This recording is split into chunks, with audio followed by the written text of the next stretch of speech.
नमस्कार बच्चों। देखते हैं चैप्टर 6 का लास्ट पॉइंट है प्रस्ताव और ठहराव, प्रपोजल और रिजोल्यूशन। ठहराव और प्रस्ताव एक ऐसी चीज़ है कि कंपनी के किसी मुद्दे की चर्चा विचारणा करने के बाद उसे सभी के सामने प्रस्तुत किया जाए। जैसे यहाँ लिखा है कि कंपनी की सभा में जो बाबत सदस्यों के समक्ष चर्चा विचारणा, यानी सदस्यों के द्वारा या कंपनी के द्वारा कुछ नया करने की इच्छा हो, उस नया करने की इच्छा के लिए सदस्यों की सहमति और बहुमत होना बहुत ही आवश्यक है। जिसके लिए जो भी एजेंडा पर चर्चा करनी हो या प्रस्ताव लाना हो, उसके लिए पहले से तैयारी करनी पड़ती है और सदस्यों के बीच उस मुद्दे को लेकर चर्चा की जाती है, जिसे हम क्या कहते हैं, प्रस्ताव या ठहराव कहते हैं। जैसे यहाँ लिखा है कि जब सभा में सदस्यों के बीच कोई मुद्दा या प्रस्ताव चर्चा विचारणा के लिए रखा जाता हो, कोई मुद्दा चर्चा या विचारणा के लिए रखा जाता, तब उस पर सभा में हाजिर रहे सदस्य अपने मंतव्य या अभिप्राय देने के बाद उस पर चर्चा करते हैं। जो भी सदस्य सभा में हाजिर हैं वह हाजिर होने के बाद अपना अभिप्राय देते हैं, चर्चा करते हैं। अंत में सभा प्रस्ताव को मूल स्वरूप अथवा संशोधन काट छाँट से के साथ बहुमत से पारित करे, तब उसे ठहराव के रूप में पहचाना जाता है। यानी संशोधन, अगर समझो कि किसी व्यक्ति को किसी मुद्दे से तकलीफ़ हो तो उसके अंदर और संशोधन किया जाता है। कुछ शब्दों को काट दिया जाता है तो कुछ शब्दों को उसमें जोड़ दिया जाता है, जिसे संशोधन कहते हैं। और बहुमत से ये क्या होता है, पारित किया जाता है, उसे ठहराव के रूप में प्रस्तुत किया जाता है। इस प्रकार सदस्य प्रस्ताव मंजूर करे तब बाद में ठहराव बनता है। इस प्रकार सभा में एक सदस्य प्रस्ताव प्रस्तुत करता है तो दूसरा सदस्य उसको समर्थन देता है। कंपनी सभा की नोटिस में विविध प्रस्ताव प्रस्तुत कर सकती है। सभापति की ओर से चर्चा विचारणा के लिए जो प्रस्ताव प्रस्तुत हो, उनके लिए पहले से नोटिस की आवश्यकता नहीं होती। यानी कुछ मुद्दे ऐसे होते हैं जिनके विषय में कोई नोटिस दी नहीं जाती है, तुरंत ही जब भी सभा भराती है उसी समय क्या किया जाता है, उस पर चर्चा विचारणा की जाती है।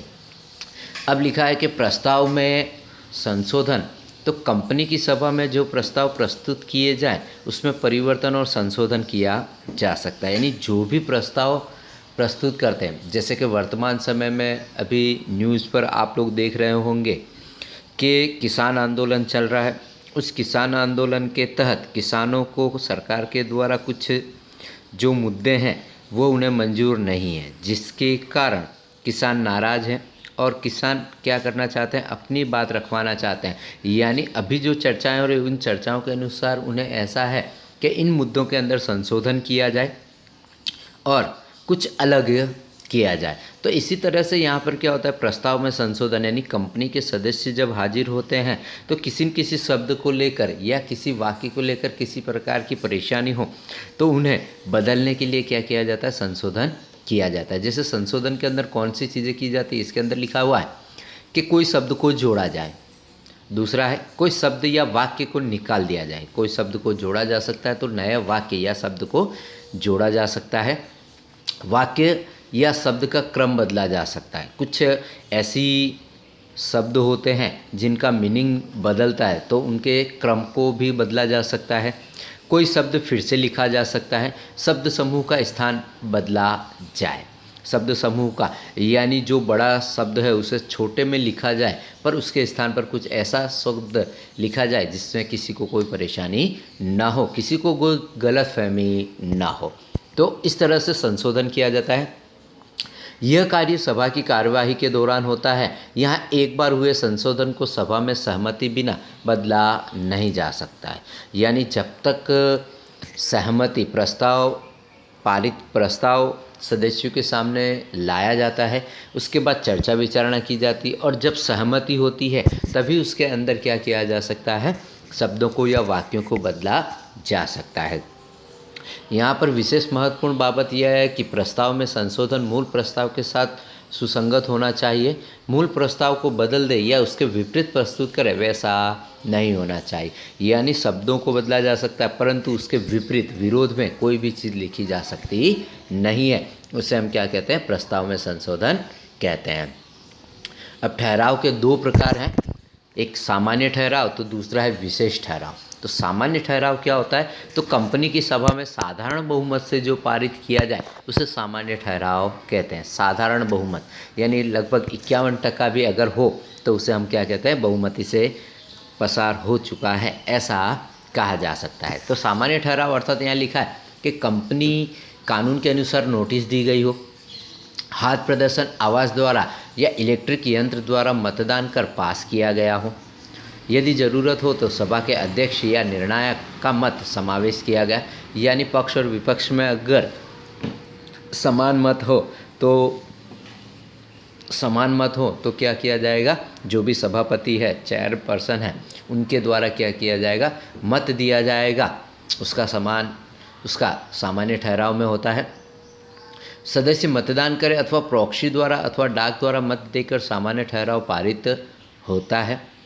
5वां दिया है कि संबंधित ठहराव के पक्ष में पड़े मतों की संख्या 51% या उससे अधिक होनी चाहिए। कम से कम 51% और अधिक से अधिक जितनी भी हो।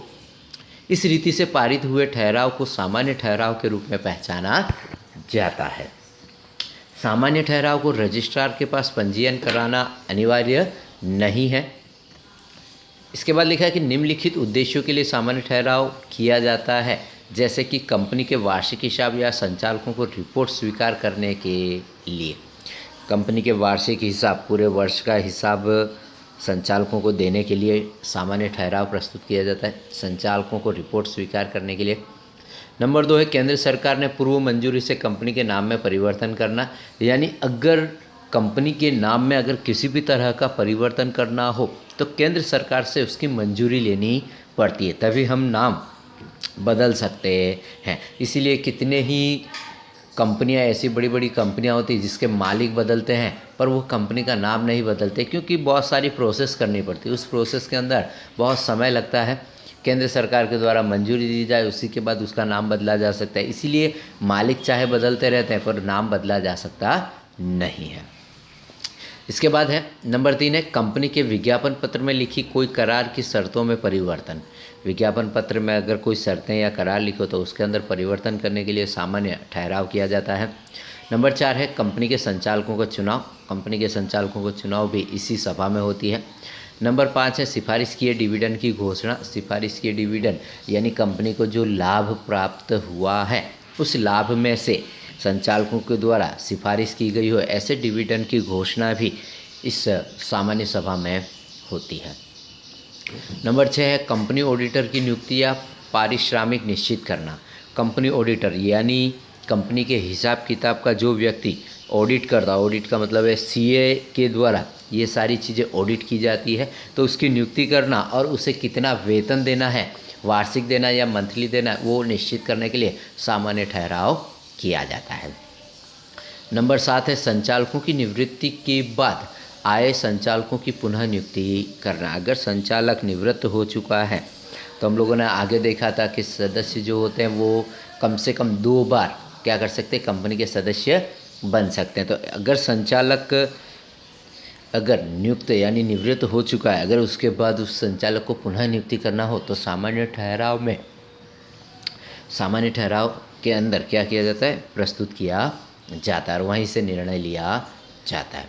नंबर 8 है निवृत्त होने वाले संचालकों के अतिरिक्त अन्य व्यक्ति की संचालक के रूप में पसंदगी करना। निवृत्त होने वाले नहीं, जो संचालक हमने देखा कि 2/3 भाग के जो संचालक है वो हर वर्ष क्या होते हैं, निवृत्त होते रहते हैं। उन निवृत्त होने वाली संख्याओं के अंदर अगर किसी संचालक के स्थान पर, जो निवृत्त हो रहे हैं उस संचालक के स्थान पर अगर अन्य व्यक्ति को संचालक के रूप में पसंद करना हो तब भी सामान्य ठहराव के अंदर ही क्या किया जाता है, कार्य किया जाता है।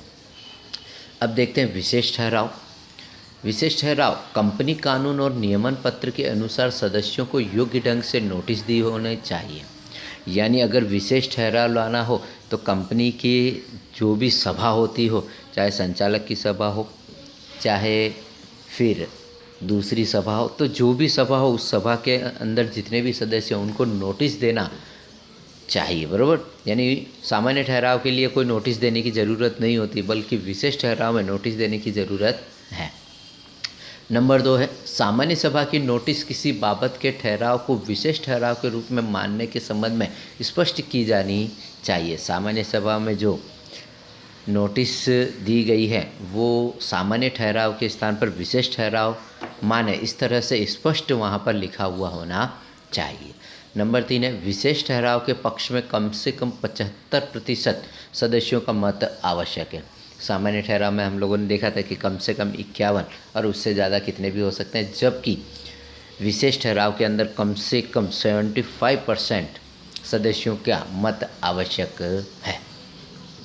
नंबर 4 है, कंपनी रजिस्ट्रार के पास विशेष ठहराव का पंजीयन कराना जरूरी है, जबकि सामान्य सभा के अंदर सामान्य ठहराव में रजिस्ट्रेशन करवाना अनिवार्य नहीं है, जबकि विशेष ठहराव के अंदर कंपनी रजिस्ट्रार करवाना यानी रजिस्ट्रेशन करवाना बहुत ही जरूरी है, अन्यथा संबंधित अधिकारी दंड का पात्र होगा। यानी ठहराव पास होने के बाद जो भी अधिकारी के पास वह जाए, अगर उसका रजिस्ट्रेशन नहीं होगा तो वो अधिकारी उसका क्या होगा, जिम्मेदार आएगा और उसे दंड के रूप में कुछ भी की जा सकती है, सज़ा दी जा सकती है।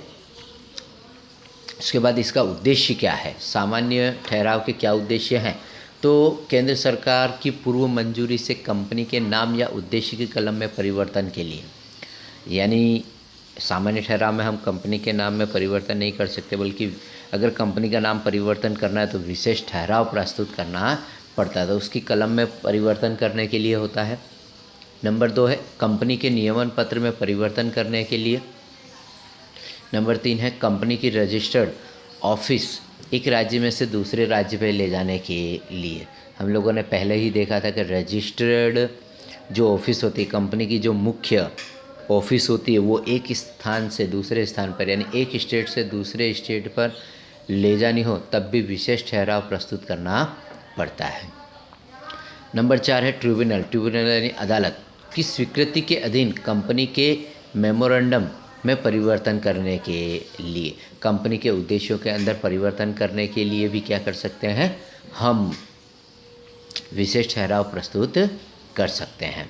नंबर 5 है, केंद्र सरकार की ओर से कंपनी को सत्ता मिली हो ऐसी परोपकारी, लोक कल्याण या उद्देश्य वाली कंपनी के नाम में से निजी मर्यादित शब्द रद्द करने के लिए, निजी मर्यादित यानी प्राइवेट लिमिटेड शब्द को रद्द करने के लिए भी केंद्र सरकार की ओर से हमें क्या करना होता है, विशेष ठहराव प्रस्तुत करना पड़ता है। नंबर 6, आरक्षित फंड की रक्षा करने के लिए, आरक्षित यानी कंपनी के द्वारा जो भी पैसा कमाया जा रहा है उसके अंदर से कुछ पैसे को अलग से रखा जाता है, ताकि कभी भी किसी भी प्रकार की अगर समस्या आए तो उस आरक्षित फंड का कंपनी अपने उपयोग में ले सके। उसके लिए आरक्षित फंड की रचना करने के लिए क्या किया जाता है, विशेष ठहराव प्रस्तुत करना पड़ता है।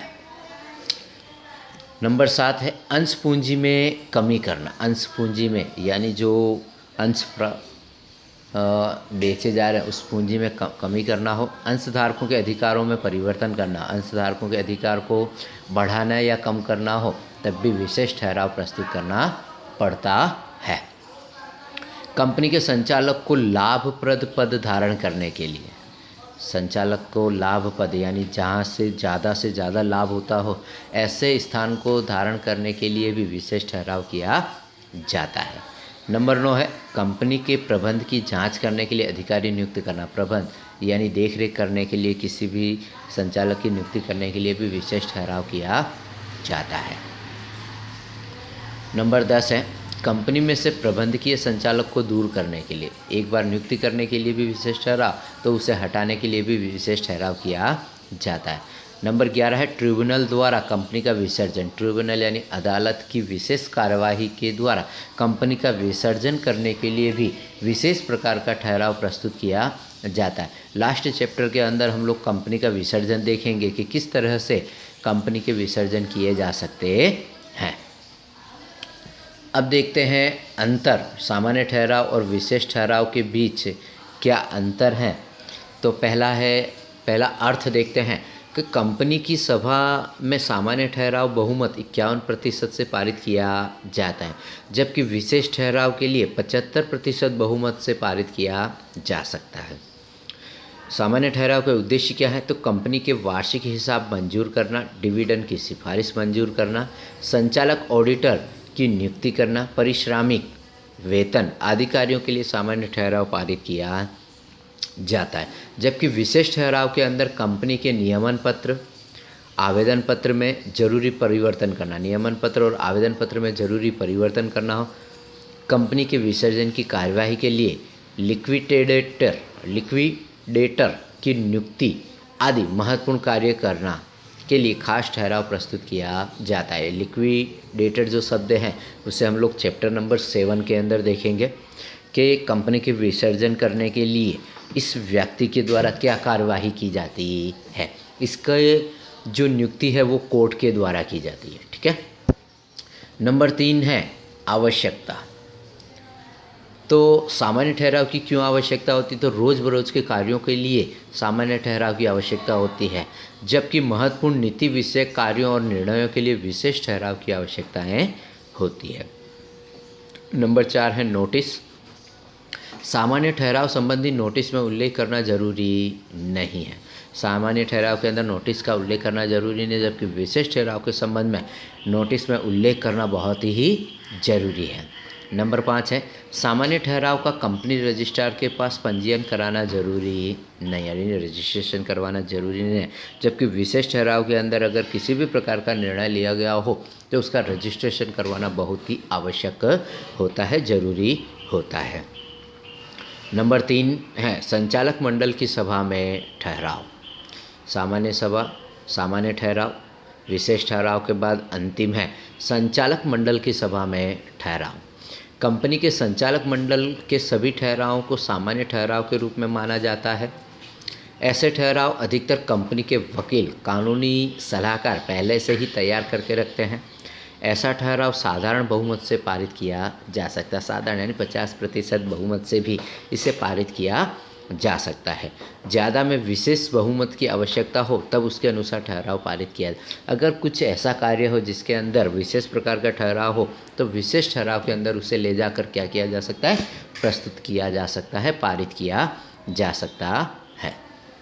यहाँ पर आपका ये चैप्टर खत्म होता है।